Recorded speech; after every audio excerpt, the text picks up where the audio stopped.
Good afternoon, everybody. It's nice to see you all. Apologize for the late start today.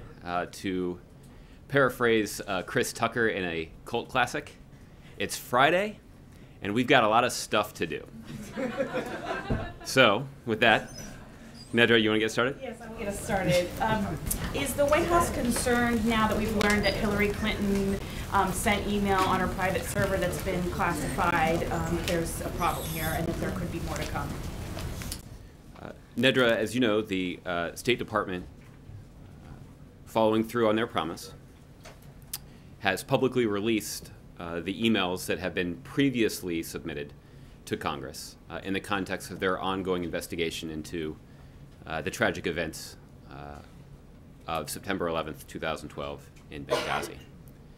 The fact is that when these kinds of emails are reviewed for public release, consistent with FOIA standards, it's not uncommon for the materials included in the review to be classified based on current events. So it's not uncommon for information that was previously unclassified to, upon later review and based on changing events in the world, be deemed classified. This was a determination in this case that was made by the Federal Bureau of Investigation. And for questions about their decision to make this classified, I'd refer you to them. What is also true, and what we also know about the contents of these materials, is that they do not change in any way anyone's understanding about the events of that tragic evening. But do you think that someone should have classified this material earlier? Should this have been on a classified server? That's not at all a judgment that I can make. This was a judgment that was made by the FBI recently in light of more recent events, even though the email was, as we know, nearly 3 years old. But for why they made that decision and what led them to that conclusion, I'd refer you to them. This is just a small part of the emails that are to come. So are you concerned that there could be more classified material, despite the assurances that were given that she did not send classified material? Well, again, that assurance remains true today. That is information that was not classified at the time that it was sent or received. But again, I can't speak to the content of the emails. There is a rigorous process in place to review them and release them as expeditiously as possible. On another topic, does the United States believe that a newly established Saudi affiliate of the Islamic State was behind the mosque suicide attack there? It's unclear. This is obviously a very tragic event that occurred overnight. It is indicative of some of the extremist tactics that we've seen. The fact is that when extremists like this carry out these violent attacks, in this case, all of the victims were Muslims. That is unfortunately all too common. And so we obviously mourn the loss of life and condemn this violence. The attribution, the determination about who is responsible is something that is still under review. Okay. Roberta. How concerned is the President that the Senate won't approve today the USA Freedom Act and that the Patriot Act will expire without any replacement? And will the activities that are authorized by that law just stop, or is there some kind of plan B, and is there a risk to U.S. national security if activities do stop? Roberta, the administration continues to be quite concerned about the fact that the United States Senate has refused to take up and pass the common sense bipartisan compromise that was crafted in the House of Representatives. This was a compromise proposal that was painstakingly crafted with the significant input of the intelligence community. And the goal of the compromise was to write legislation that would give our national security officials the authorities they need to keep us safe while ensuring the privacy rights of the American people are protected. After thousands of hours of meetings and painstaking work on what everyone would acknowledge is a very complicated policy issue, a reasonable bipartisan compromise emerged. This is a bipartisan compromise that earned the support of 338 members of the House of Representatives. We've spent a lot of time talking before about how difficult this Congress in particular has found it to be to do even simple things, to find common ground on even simple policy proposals. This policy proposal is extraordinarily complicated and one that has significant consequences for the national security of this country and for the basic civil liberties of the American people. The point is, the hard work on this has been done. It was done in response to a call from the President of the United States almost a year and a half ago. You'll recall, many of you covered this. The President gave a speech, I believe it was at the Department of Justice in January of 2014, where he called on important reforms to be put in place to better strike this balance between protecting civil liberties and protecting the country. That work finally has gotten done. And the refusal of the Senate to consider this legislation in a similarly bipartisan spirit puts at risk not just the bipartisan compromise, but it puts at risk the ability of our national security professionals to keep us safe. And that's why we continue to call on members of the Senate, in this case, in both parties, to take up and pass the USA Freedom Act today. So if the timing doesn't quite work out on this, is there any kind of administrative fix that the White House has at its disposal to sort of? That's a good question. You asked that before and I didn't get to it, but I have a good answer for you. So the first thing is that there's no reason that timing should be an issue. The House has already passed a compromise proposal. All the Senate needs to do is to take up and pass that same proposal. The President will sign it immediately, and timing, the risk of a lapse in this program is eliminated, because frankly there will be no lapse. The reforms will be implemented and there will be no risk to the authorities that our national security professionals need to keep us safe. The reason that that's critically important is because there is no plan B. These are authorities that Congress must legislate. And again, we're talking about a basic functional responsibility of the United States Congress to pass a piece of legislation that is critically important to ensuring that the basic safety and security of the American people is protected and that the basic civil liberties of the American people are protected. Again, other than the budget of the United States, it's difficult to conceive of a more basic central responsibility that the United States Congress has. In this case, we're gratified that after thousands of hours of very difficult work, the House of Representatives acted within the scope of those responsibilities to pass a common sense reform proposal. The Senate, unfortunately, for reasons that are unclear, for reasons that no one has actually been able to effectively explain, hasn't yet done the same thing. So given the lack of a reasonable alternative explanation, I'm hopeful that that's an indication that after all the posturing is finally concluded, that they're going to move forward on this common sense reform proposal. But we'll see. I want to ask you about another vote that's expected today on transportation funding. When the President was asked about this at Camp David, he said that he was in discussions with congressional leaders about, and he wanted to hear their ideas about how to fund long-term solutions. I realize this is just a short term, but yeah. he sort of left the impression that he was in talks about longer term, that he was open to ideas about other sort of funding, potential revenue sources. And I guess I'm just wondering, is he open to ideas other than his Grow America proposal? And if you can talk a little bit about what sorts of things are being looked at.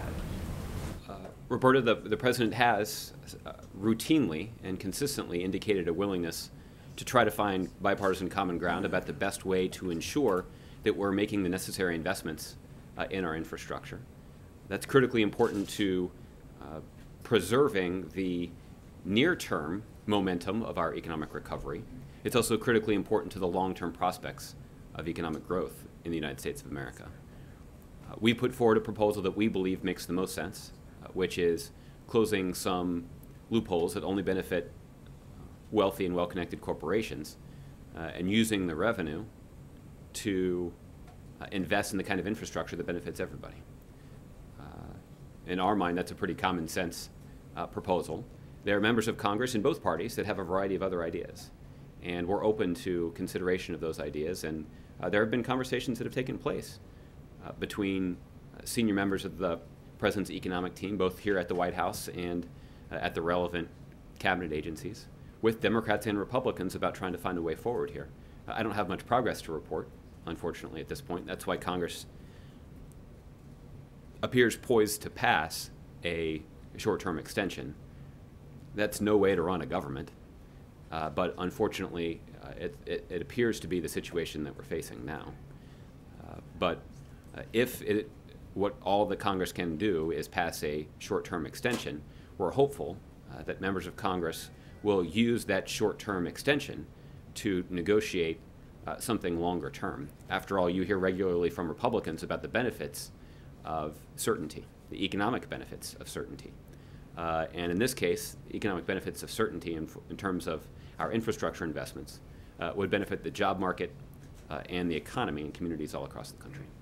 Okay. John. Yeah, just to follow up, you said you don't know why the Senate hasn't acted yet on the USA Freedom Act. Let me try. They've said that they don't believe that it does enough to ensure that the metadata is preserved. It doesn't require the telecom companies to keep that metadata and save it for potential future searches. So what they're saying is that they want to at least have a temporary extension so that they can have time to fix that in the USA Freedom Act. So I just want to ask you very directly, if they pass a short-term extension of a matter of weeks or as much as 2 months, will the president sign it so they can go back and address this concern they have with the House bill? Well, let me take up the substantive objection that they've raised first. The fact is, we know, based on the way that the program currently operates, that the telecom companies do maintain this data.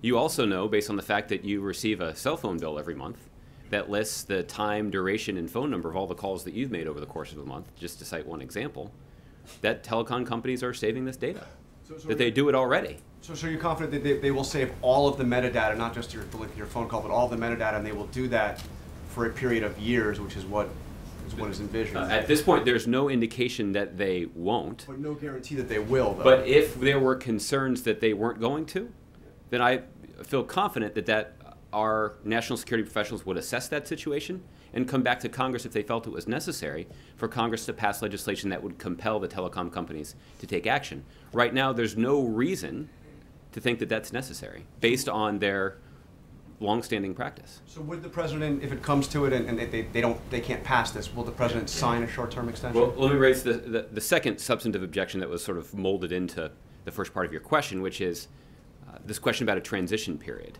Right, that there are reforms that are contemplated in the USA Freedom Act that would put the government out of the business of maintaining this data.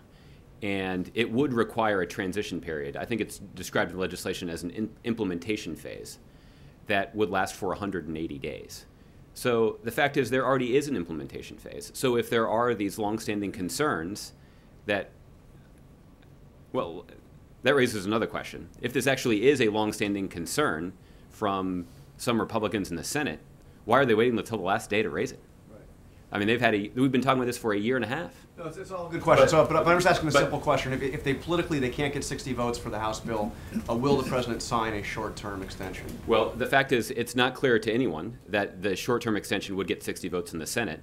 We have heard many people on Capitol Hill indicate that they do not believe that a short-term extension would pass the House of Representatives. And the other thing is this. The program lapses on midnight of May 31st, so essentially the last second of May 31st. We know that the House of Representatives is not scheduled to come back into session until June 1st. So even under this strategy that some Republicans are advocating, it would almost guarantee a lapse in the program. How much risk is there, I mean, if this program lapses? That's something that's difficult for me to assess. Maybe there are national security professionals who could offer that assessment for you. I think what I would say is that if they pass the USA Freedom Act, there is zero risk. And when we're talking about something this important, even only a little risk is something that we don't need to subject ourselves to. Okay, and there's one other one on the emails, the Hillary Clinton emails. Is there any concern at the White House to see that Sidney Blumenthal was advising Secretary Clinton while he was working at the foundation, and of course he had been kind of ruled out as somebody the administration would have at the State Department? Or is there concerns that it appears that he was offering advice even on offering his sense of the intelligence on the ground in the wake of the attack in Benghazi? No, and there's no indication to, at least on our part, to indicate that information was somehow prioritized over information that was collected and distributed by the U.S. government. Did the White House know, did the President know that Mr. Blumenthal was offering this advice? I don't know the answer to that. Okay. Jim? Can I go back to the bulk collection program? Sure. I just want to figure out what happens on June 1st. The NSA has this data, and on June 1st they would not legally be able to access that data past June 1st? Is that how it works? Well, for the technical way in which this program is implemented, I would ask you to contact the NSA. There are a couple things I can say about this. The first is that, as I mentioned to John, the way that we can ensure that there's no lapse in the program, that there's no operational risk to the program, is to pass the USA Freedom Act. And the fact is there is an implementation period that lasts 180 days. So there would be an opportunity for these reforms to be implemented in a way that would essentially eliminate the risk of any lapse or disruption. The 180 days period is not a number that was picked out of a hat at random. 180 days is the amount of time that the intelligence community has requested for the implementation of these reforms.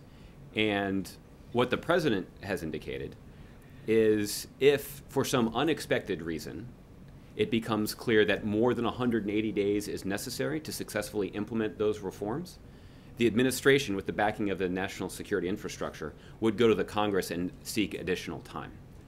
So again, the way for us to completely eliminate the risk of these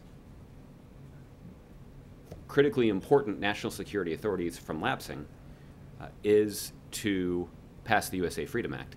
The other thing, and this is something that the President has strong feelings about, the other way for us to ensure that we finally move forward on the critically needed reforms that will ensure that our civil liberties are protected is to pass the USA Freedom Act.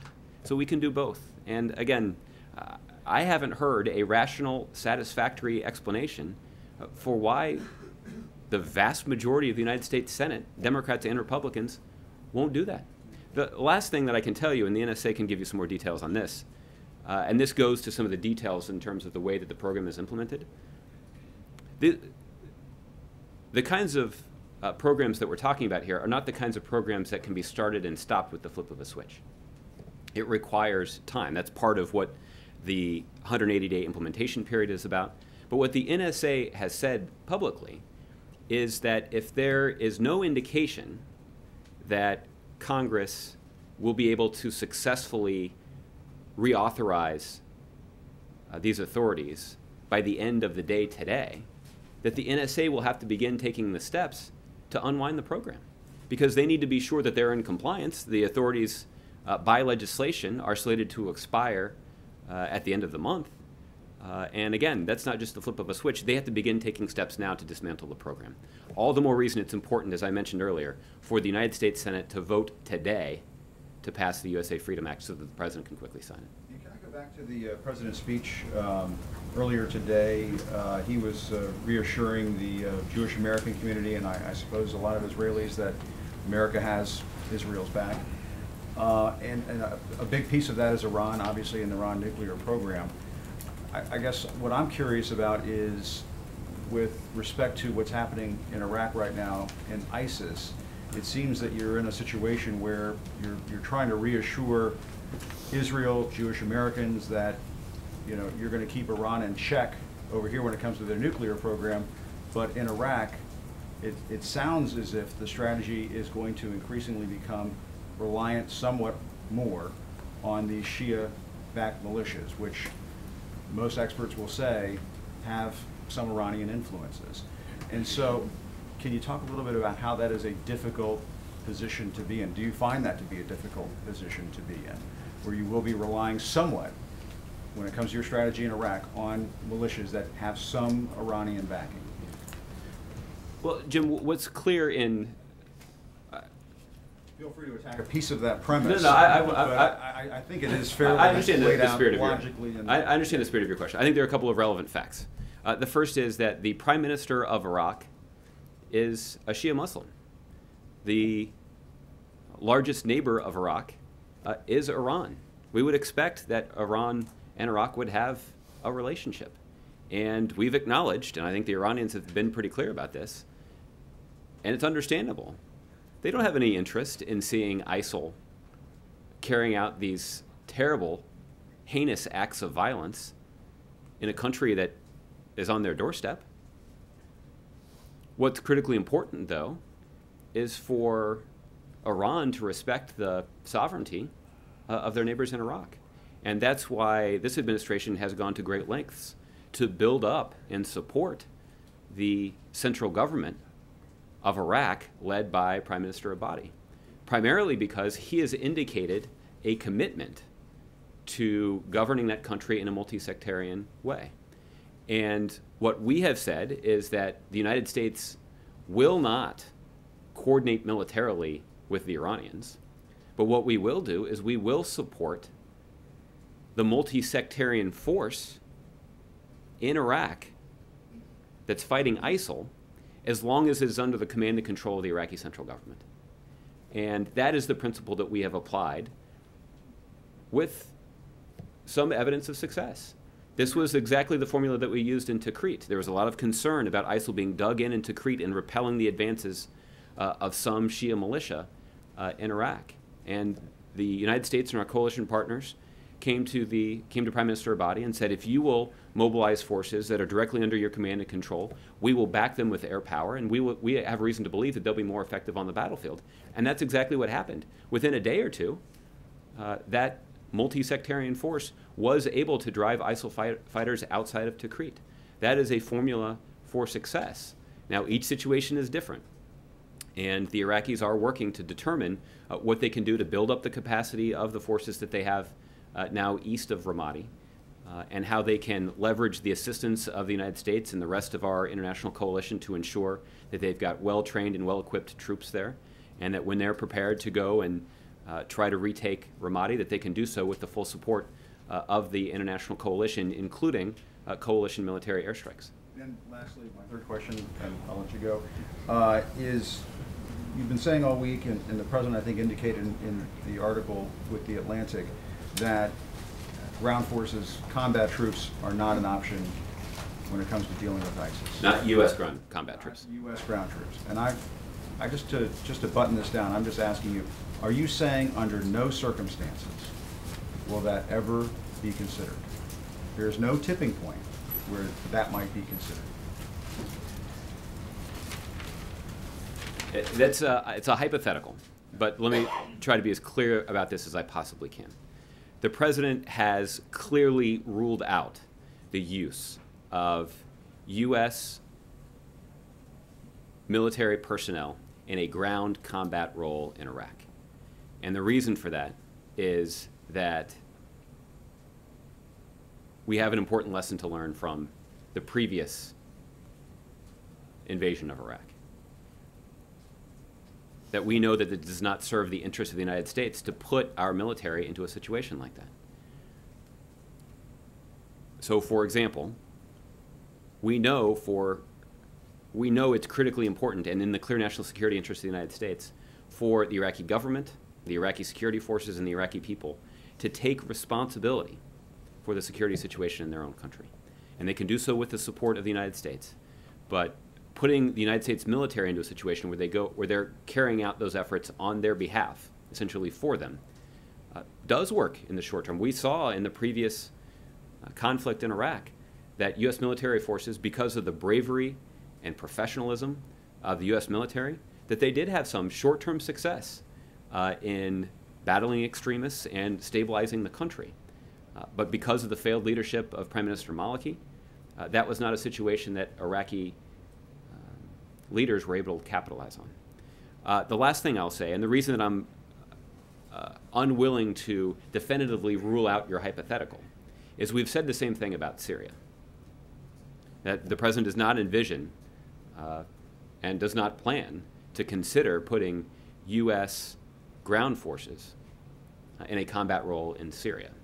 However, we just saw last weekend that the President did order a mission that did involve U.S. personnel being on the ground in a combat role in Syria to take out an ISIL leader. And so for exceptions like that, I would preserve some wiggle room. But as a matter of policy, the President has been clear that we've learned the lessons of the previous Iraqi invasion, and that U.S. military cannot be in a situation where we are bearing the load of providing for the security of the Iraqi people. We can support them as they try to do that for themselves, though, and that's what our policy and our strategy is. Okay? All right. Cheryl. Thanks, Josh. To go back to the transportation bill, now that it's getting close, there's a lot of support for a longer-term bill. It's just how to pay for it. Is the White House any more open now to an increase in the gas tax? Cheryl, we've indicated previously that that is not a proposal that we have offered. There are other members of Congress in both parties that have made a compelling case about the virtues of that strategy. The administration, however, has put forward a plan that we think is better. So that is an indication that we're going to continue to talk with those members of Congress, particularly because it's an indication that they share our priority, that those kinds of investments in infrastructure are critically important. So that's an indication that there's some common ground. And we certainly take every opportunity to have those kinds of discussions. And when we do, we will hear them out when it comes to their suggestion about the best way to pay for these kinds of programs. But we also take advantage of the opportunity to try to persuade them of the benefits of the proposal that we've laid out as well. Okay. John, is that a clever tactic for getting me to call on you today? No? Okay. I couldn't make it yesterday because I was covering Senator Cassidy, so I'm celebrating Red Nose Day belatedly, and that's a good cause. I see. I was not aware that that was a holiday, but maybe you can explain it to me later. Hey, it's Friday. We got a lot of stuff. Yes, we've got a lot of stuff to do. All right. Two questions. Thank you, Josh. Yes, by the sir. way. Number one, you made a strong case for the importance of the USA Freedom Act and the President's concern. In the week ahead, while Congress is out, will he call members of the Senate himself and personally lobby them for this? Hopefully that won't be necessary. Hopefully members of the Senate recognize that there is a very easy solution to this problem that will balance our civil liberties protections with the need to protect our country, that will reflect the bipartisan compromise that's already been reached in the House, and that will reflect the deadline that the NSA has already established, which is to pass before the end of the day today legislation that's already passed with strong bipartisan support in the House. If they do, the President will sign that into law before the end of May 31st and ensure that there is zero risk associated with, zero risk that the needed authorities will lapse. Right. But if it appears as though something is needed to get the votes, will he make the calls and personally become involved, as he was in the Affordable Care Act process? Yeah, the President does believe that this is a priority, and there are already senior members of his team who have been in regular touch with members of the United States Senate on this issue. But we're hopeful that those efforts will bear fruit. And again, this is not about members of the Senate, in either party, frankly, deciding to go along with the administration position. What they're going along with are the recommendations of our senior national security leadership, and going along with the bipartisan ground that's already been staked out by the Democratic and Republican leaders of the House of Representatives, who've dedicated thousands of hours of trying to reach this common sense compromise. And again, it effectively balances the need to protect civil liberties with the need to protect the country. My other question is that the President over the years has come very close to apologizing to Iran for the 1953 coup against Prime Minister Mossadegh that is very important to the current government as a prerequisite for better relations. He mentioned it in his Cairo speech. He mentioned it in his UN speech last year. Is this something the President is eventually going to do as the dialogue continues with Iran? Issue a formal apology, or would he, for example, prefer a joint statement in which Iran and the United States both say mistakes were made in 1953 and the seizure of the hostages in 1979? John, I'm not aware of any specific plans for an apology, but I'm confident that the comments that you cited that the President delivered both in Cairo and at the United Nations were words that were very carefully chosen. So when it comes to the administration and this President's view of those historic events, I'd refer you to his comments directly. Okay? Nothing new. Thank you. Major. So just to put these items together, this is a memorandum the Justice Department sent to Congress. Starting tonight, the authorities begin to be wound down for bulk surveillance under the existing authorities. That process will continue until May 31st. So according to you and that memo, starting tonight, things get less safe in this country in terms of using those authorities to detect and possibly prevent a terrorist attack. And the blame for that falls squarely on the Senate. So starting tonight and each and every day thereafter, the country is less safe and the Senate is to blame. For the operational impact of the beginning of that wind down, I'd refer you to the NSA. I can't speak to what impact that would have. All I can do is speak to the fact that the NSA has indicated that if they do not have any clear indication by the end of today that these authorities will be renewed, that they will need to begin taking steps to unwind the program to ensure that they continue to stay in compliance with the congressional authorization that was passed 3 years ago. I'd like to get your reaction to what Rand Paul said on the floor. He said, if these authorities go away, it's not as if the FISA court goes away. It's not as if the mechanism by which you can obtain a warrant for surveillance under the FISA court goes away. It just goes back to the system that existed before this.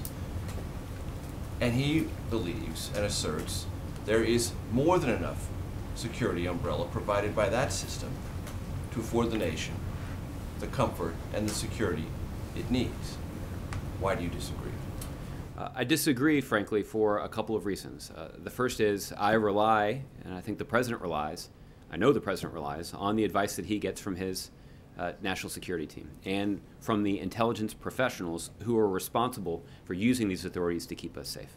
And what those law enforcement and national security professionals tell us is that these authorities do, in a tangible way, contribute to their ability to keep us safe.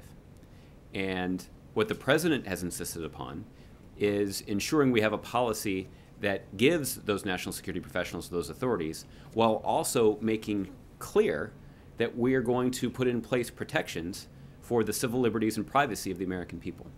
That's exactly what's contained in this specific piece of legislation, the USA Freedom Act, and it's why we strongly believe that the vast majority of Democrats and Republicans in the United States Senate should vote for it and should vote for it today. Ask John's question to you in a slightly different way, because of course the House Republican leadership is not here, but it can conduct a pro forma session. It can, under those pro forma rules, pass a short-term extension if it so chooses. So what I'm asking you is not whether the President would sign that, but whether the President supports what appears to be the House Republican leadership's vantage point on this, which is not to do that. Given the option of if a short-term extension is presented, they have given us the impression they will not engage in any effort to do that. So as you said, well, we're just not even clear the House can do that. What I'm asking you is, does the President support that approach? Meaning, given the choice of nothing and the authorities expiring, or coming back on a pro forma basis, extending them for 2 weeks or 2 months, does the President support that legislative approach? Major, what's clear, and you've actually set it up very cogently, the fact is, we've got people in the United States Senate right now who are playing chicken with this. Right? They're in a situation where they're saying, we're going to try to just do a 2-week extension on, or a short-term extension of these critical national security authorities. And to play chicken with that is grossly irresponsible. The fact is they have before them a common sense bipartisan reform legislation that has the strong support of civil libertarians, it has the strong support of our national security leaders, and it should have the strong support of a bipartisan majority in the United States Senate. But right now it doesn't, because unfortunately we're seeing some members of the Senate play games with the civil liberties and national security of the United States and the American people. One last question. On Wednesday, the Supreme Leader said Iran would never allow any inspection of its military sites or interviews with its nuclear scientists under any nuclear deal with the major powers. You told us yesterday the President won't take a bad deal. The President said this morning he won't take a bad deal. Can you square those two perspectives? Well, what the... Does a bad deal mean it can't do what the Supreme Leader says, and does a good deal mean that the Supreme Leader has to eat his words? We have been clear in the context of the political agreement that was reached in the first week in April about how we would shut down every pathway that Iran has to a nuclear weapon, and how we would, and when I say we, I mean the international community and international experts, would verify their compliance with the agreement. And verifying their compliance includes the most intrusive set of inspections that have ever been imposed on a country's nuclear program. And that is what will have to be codified in the final deal for the President and the other P5+1 members to sign on to the agreement. So whatever the Supreme Leader's stated preferences are, he's going to have to accept exactly what he just said this week he would not accept. Well, the only thing that the United States and our P5+1 partners will accept is a final agreement that reflects the outlines of the political agreement that was reached the first week in April. And in that political agreement, the international community, our P5+1 partners, and the Iranians were clear that there would be imposed on Iran's nuclear program the most intrusive set of inspections that have ever been imposed on anybody's nuclear program. Inspections and interviews. And it will, yes, the successful implementation of that inspections program will be required before the President signs on to the agreement. It will also be required before the Iranians get the kinds of sanctions relief that they're desperate to get their hands on. And that's the standard that the President and our P5+1 partners will hold the Iranians to. Okay. Bob. Josh, you're probably going to tell me to go talk to every Republican senator on Capitol Hill in your initial response to this, but why Try to avoid that. Why are they playing chicken? Why is there a disconnect between what the overwhelming support of the USA Freedom Act in the House, bipartisan basis in a sense, but Republicans as well, and Senate Republicans? Why do you think that is? I have no idea, Bob. I think it's and I don't mean to take it lightly. Well, I can try. Here, I guess this is what I'd say. If you can get a good answer to that question, there are a lot of people here at the White House who'd be interested to hear it, because there's no, as I mentioned to John, we haven't heard a cogent, reasonable explanation for why we would see some members of the Senate resort to these kinds of tactics, particularly when there is a common sense bipartisan proposal that's already out there, and particularly when we're talking about something that's so critical to the national security of the United States, and particularly when we're talking about the basic civil liberties and privacy of 300 million American citizens. So again, it's difficult to explain. There's not a rational explanation for why you would so cavalierly handle or not handle, as the case may be, such a basic responsibility of the United States Congress. You smell politics in it. Well, again, but I will say this: I don't think the American people appreciate. I don't know that there's a constituency out there for Congress to not protect the civil liberties of the American people, or for Congress not to take the necessary steps to protect our national security. So, you know that I have not in the past been reluctant to suggest that there might be a political motive of one kind or another involved in a nefarious tactic being employed by somebody in Congress. But in this case, if there is, I don't know what it is, because again, there is no rational explanation. Even if it were an explanation with which I strenuously disagree, there's no rational explanation for why we're seeing members of Congress who are charged with protecting the United States of America be on the brink of failing to fulfill that basic responsibility. Okay, Chris. Thanks, Jeff. You said about the USA Freedom Act that the president, or rather that there were senior members of his team who have been obviously out there pushing for it. And I'm just wondering, from now until the end of the day, because you say this has to be done today, what can you tell us about the strategy of the White House, the president, senior staff members, to try to help push this to get done?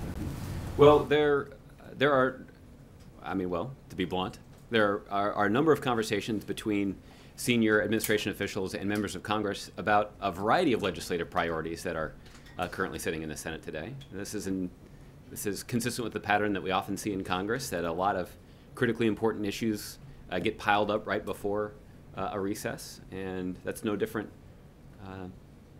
this year in advance of the Memorial Day recess. And so I would anticipate that over the course of the remainder of today, and if necessary through the weekend, that senior members of the administration would be in touch with members of Congress about a variety of these issues, and the president will be in town this weekend and available for phone calls if they're necessary.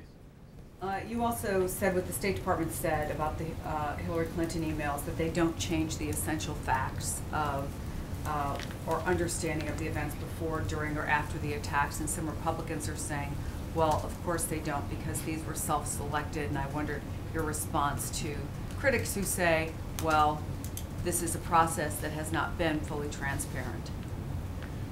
Chris, I think the fact that we're talking about these emails is an indication of how transparent the State Department has been. The State Department had a responsibility to provide these emails to the United States Congress, which they did months ago. Today, they're actually disclosing them to the public. They've taken the extraordinary step of making them public. That's consistent with the president's view of transparency. It's also consistent with the call of Secretary Clinton that all of her emails should be made public after they've gone through this FOIA review process.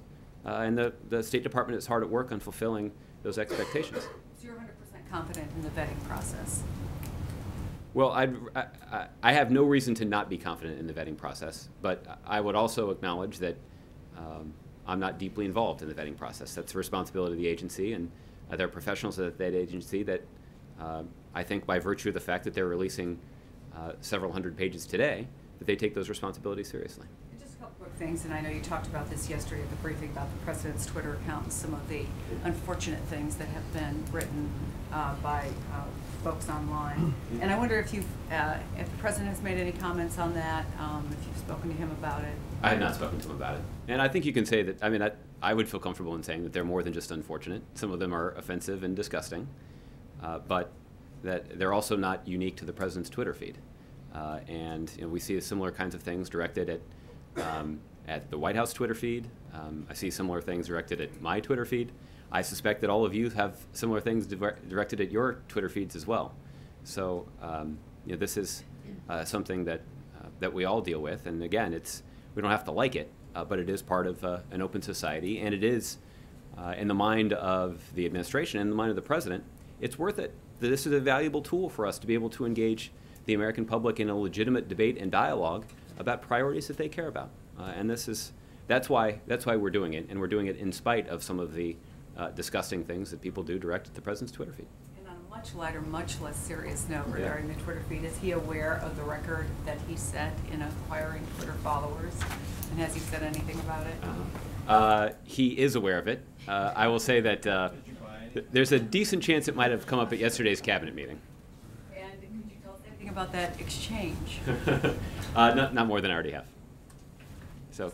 He's pleased? Yes, the president is pleased. And you didn't buy any. So I did not. Yeah. I'm not sure what sort of gift would be appropriate in that setting. No, I mean by the Twitter followers. Oh no, we did not. No, we did not. We did not. Colleen. Thanks, Josh. A couple of questions about Islamic State. In his interview with Jeffrey Goldberg, the president said that he always thought the fight against Islamic State would be a multi-year campaign. And I wondered if he meant to say that, or how that squares with some of his comments early on when he described this as limited airstrikes. Colleen, the president, this is consistent with the way the president has talked about the threat from ISIL since it emerged so prominently in their advance across Iraq last summer. The president was very candid about the fact that this is a problem that whose solution will require a long-term commitment This will not be a short-term proposition, I think was the phrase that the president used. And the description of limited airstrikes, I believe, was a reference to early on, prior to Prime Minister Abadi taking office, the president's desire to be supportive of a genuinely inclusive Iraqi central government. That was not the kind of leadership that Prime Minister Maliki had displayed. And after Prime Minister Abadi took office, on the wings of a commitment to govern that country in an inclusive fashion, to unite that country to face the threat posed by ISIL, that the administration and the president indicated a desire to offer him more support. And that support took the form of a significant number of airstrikes. There are thousands of airstrikes that have now been carried out by the United States and our coalition partners in that time. And there has been a significant commitment to training and equipping and even offering some advice to Iraqi security forces. And the president has worked to mobilize an international coalition to do all of that. So it's not just the United States that's carrying out airstrikes. There are other coalition partners who are doing the same. It's not just the United States that are training and equipping Iraqi security forces. There are other partners in our coalition who are doing exactly that. And Brett McGurk said on NPR this morning that the degrade phase of the fight against Islamic State would last 3 years. And I wondered if that meant that the president thinks that Islamic State will be sufficiently degraded by 2017. Well, I wouldn't make any predictions at this point, other than to say that based on the current trajectory and based on the success, the areas of success that we're seeing when it comes to the implementation of our current strategy, that we would expect to see ISIL sustain additional degradation between now and the next couple of years. And that's going to require continuing to apply this strategy, looking for areas where we can ramp up the training and assistance that we're offering, the continued use of targeted airstrikes, the continued investment of our coalition partners in this effort. It's going to require a sustained commitment. But again, based on the progress that we've seen so far, it has been met with some setbacks. But based on the progress that we have seen so far, I would anticipate that over the course of the next couple of years, we will see ISIL sustain additional losses. So does that phase end then in 2017? Well, in 2017, there will be a new commander-in-chief and someone else who will have a responsibility to evaluate the situation on the ground and determine what steps are necessary to continue to degrade and ultimately destroy ISIL. I think there's bipartisan support for the notion that that's what our aim should be. And there, 2 years from now, the situation on the ground may have changed, and it may require some change in the way that strategy is carried out. But that's something that we'll leave to the next president. Okay, Kevin. Josh, thanks. Recognizing in advance that you've been called worse, probably here in this room, I want to point your attention to something Senator John McCain said in response to your light our hair on fire comment. He said, "You're an idiot," but then he backed off that. He retracted that. And I'm just curious. Senator McCain keeping it classy. I'm not going to touch that. I just wondered if, given the firestorm, if you'll pardon me for using that expression, that the statement caused, would you like to walk it back, or would you like to recast it in a way that maybe doesn't detract from what you were trying to communicate? No, I think I was pretty crystal clear in what I was trying to communicate. Okay, great. Second, I want to point out something. You may have read Eugene Robinson's piece in the Washington Post today. He wrote a piece about the Iraqi security forces and the frustration that in arming them repeatedly, often they leave materials behind when they're in retreat. And this is a frustration not just for the people on the ground, obviously, who are in there trying to make things happen, but it's also a frustration, I'm imagining, for the American people who invest our money in sending material over there to help them fight. He called it the triumph of hope over experience, and I'm just curious if the administration shares that frustration that all too often materials are simply left and then they end up helping to arm the opposition. Kevin, I think what Mr. Robinson was identifying is the importance of the training program that's currently in place in Iraq and in the region for moderate opposition Syrian fighters. We want to make sure that when the United States and our coalition partners are providing equipment, that it's going to the hands of those individuals that have been trained to use it and to use it effectively. And these training programs are programs that we take very seriously. There are several thousand Iraqi security forces that have undergone this training.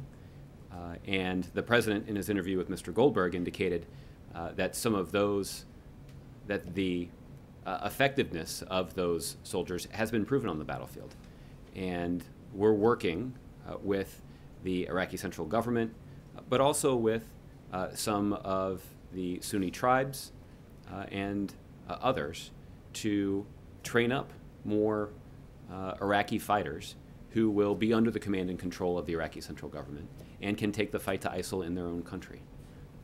And that's what we're looking to do. Now, I think in the mind of Senator McCain and other people, they might say, well, couldn't a U.S. service member do that more effectively? Wouldn't we just be better off putting American men and women on the ground there to wage this fight for them, rather than taking the time and making the investment to train and then equip an Iraqi fighter? And this, again, is where there's just a fundamental difference of opinion. The president, based on his judgment and based on our country's experience in the last invasion of Iraq, does not at all believe that that's in the best interest of the United States of America. And that the better way for us to approach this situation is to build up the capacity of the Iraqi people, the Iraqi government, and Iraqi security forces to take the fight to ISIL in their own country. This is a security situation, a security problem that the United States cannot solve for them.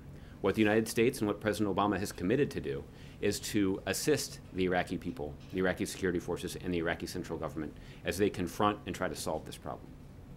One more than a bit of housekeeping. In the remarks today at the synagogue, the president seemed to really stress the importance of the relationship between the United States and Israel. Does he feel like, or is it his sense now, that after his comments today, that he has done enough to bridge the gap between the communities, especially given the sort of much publicized separation between the way his relationship with Benjamin Netanyahu in particular is perceived? Kevin, I think what the president would say is, I think the president would say that while his words today were important, that he wants to be judged by his record. And if you take a look at the steps that this country has done under the leadership of President Obama to demonstrate our clear support for the nation of Israel and for the people of Israel, particularly when it comes to their security, there is no president who's done more to more effectively coordinate and support the Israeli people, even as they go about their daily lives in a pretty dangerous part of the world. And this is something that Prime Minister Netanyahu himself has observed. He said that the level of security cooperation between Israel and the United States under the leadership of President Obama is unprecedented. Lastly, on Cuba, any update on possible embassies, and or has the Cuban government extended an invitation to President Obama to come to Havana? I know that there were additional talks that concluded at the State Department today. I've not gotten a final readout of those conversations. I don't believe that the State Department was planning to make any major announcements today along these lines. But for an update of those conversations, I'd refer you to the State Department. I'm not aware of any formal specific invitation that's been offered to the President by the government of Cuba for a visit, but we'll see. Okay. So go ahead, Chris. Yeah, the past week, the Washington Blade had a reporter in Cuba and spoke to a number of LGBT advocates in the country, including one such transgender advocate, Leodan Suarez-Quiones, who said the government seeks to destroy people like her. As an example, she said the government responded insufficiently to the death of a transgender sex worker who was stoned to death. Yesterday, you talked about concerns the United States has in Cuba upholding human rights, but to what extent does Cuba need to commit to stepping up and protecting LGBT human rights to restore U.S.-Cuba relations? Chris, you've heard the President say many times that he doesn't believe that people should be treated differently just because of who they love. And that means that LGBT Cubans or Americans deserve the same rights and protections that everybody else gets. And that means that the concerns that we have about the way the Cuban government has all too often trampled the universal human rights of the Cuban people, we have similar concerns with the way that the Cuban government has failed to protect the basic human rights of even LGBT Cubans as well. What will be the consequences if Cuba continues to look the other way against the trampling of LGBT human rights in Cuba? Well, Chris, the reason that the president made this change in policy that he announced at the end of last year is his view that the previous policy of attempting to isolate Cuba and compel them to change the way they treat their people didn't work. And the president is hopeful that through greater engagement that we can open up more economic opportunities, both in Cuba and in the United States, but that through that greater engagement, including economic engagement, that we will be able to apply additional pressure to the Cuban government and support the Cuban people in their aspirations for a government that reflects their will and a government that is willing to respect and even protect their basic human rights. That kind of support and that kind of effort will continue, and we think will be more effective under this policy change. Steve, I'll give you the last one. Yeah, I want to get back to the Iraq situation. Specifically, I know you've ruled out the combat troops, but the president has already sent thousands of troops over there in several tranches. Is the president did he ask the Pentagon earlier this week, has he asked them for additional options to send thousands of additional troops for the training and equipment mission that you just said the White House wants to ramp up? Well, Steve, the way that the process essentially works is if that the president's looking for advice from his national security team, including from military leaders who have the most direct knowledge about what's happening on the ground related to the security situation. And if the Department of Defense or our military leadership conclude that the strategy that the president has ordered them to implement would be enhanced by committing additional personnel, then that's the recommendation that is a recommendation that they would make to the president. But I won't from here get into any of the private conversations that the president is having with his military leaders. They regularly offer him advice. That's advice that he regularly solicits and takes very seriously, in the same way that he incorporates the advice of other members of his national security team as well. But they do all of that, I think, for understandable reasons in private. Is there anything that you can give us as far as insight into his thinking, as far as things that would give him caution before adding 3,000, 4,000, or 5,000 additional troops? Would he need to see something from the Iraqi government before committing major additional American help? Does he want to see, I don't know, a new status of forces agreement, anything in particular from the Iraqis, etc., before he'd commit more boots on the ground in that scenario? Well, that's a hypothetical because it assumes that the president is considering adding additional military personnel or has received a recommendation from the military to do so. So it's hard to sort of contemplate exactly what scenario would make that hypothetical come true.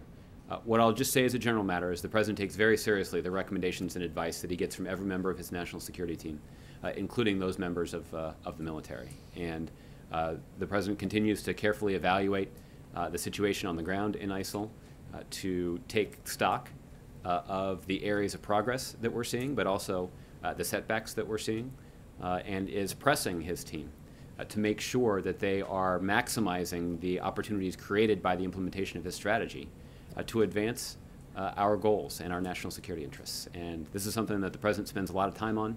It's obviously something that his national security team is very focused on, and that will continue to be true in the weeks and months ahead. Thought on the NSA. One of the things that's been floating around the Hill today is going from a 6-month transition under the USA Freedom Act to a 2-year transition.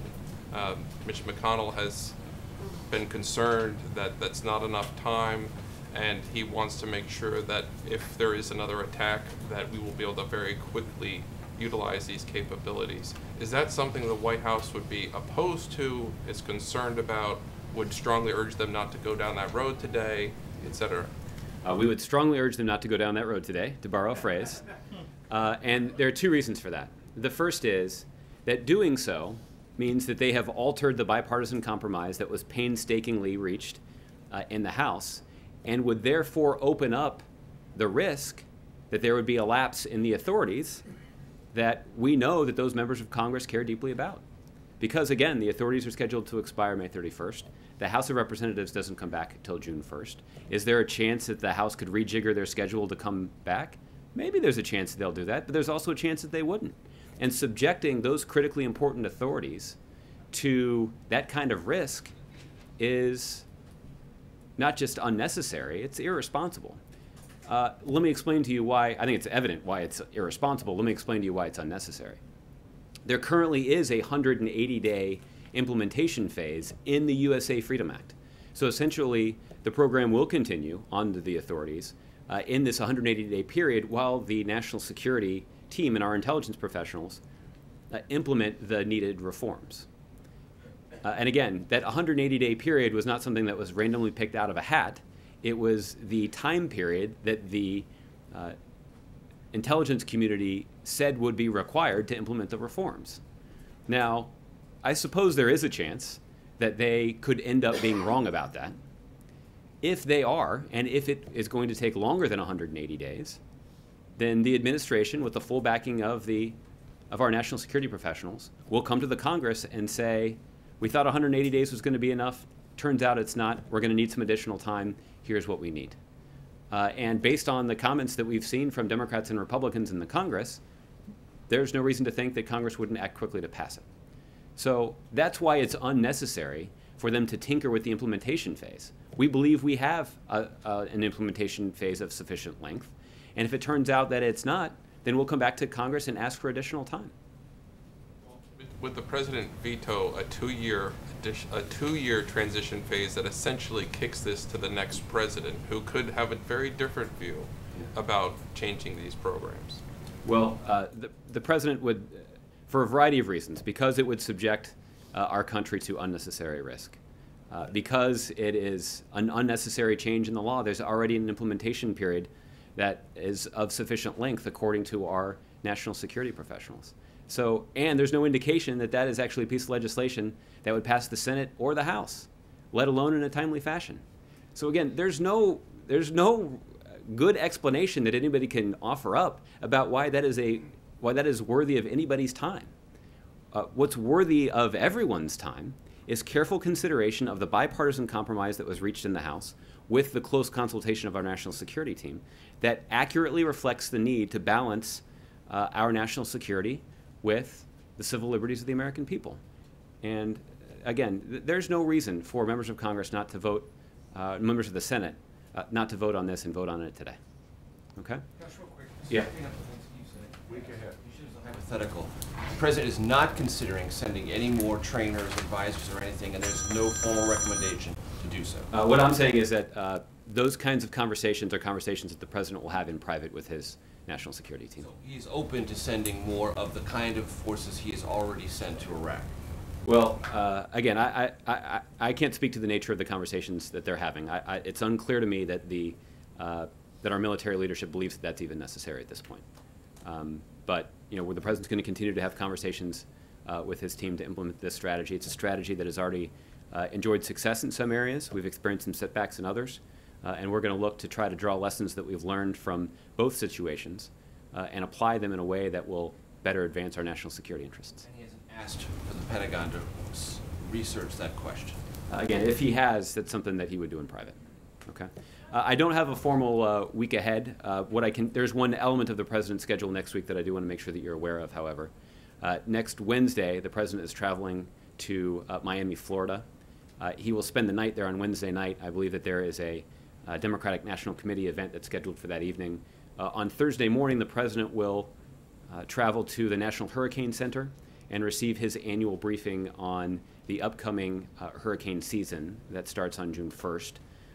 In the context of those briefings, the president hears from meteorologists about the weather forecast, but also gets detailed updates from members of his national security team, including Florida native Craig Fugate, who's the FEMA administrator, about efforts that the federal government and state and local governments across the United States have taken to prepare for the upcoming hurricane season. So this is an important annual event, and it's something that the president will do in Florida for the first time this year.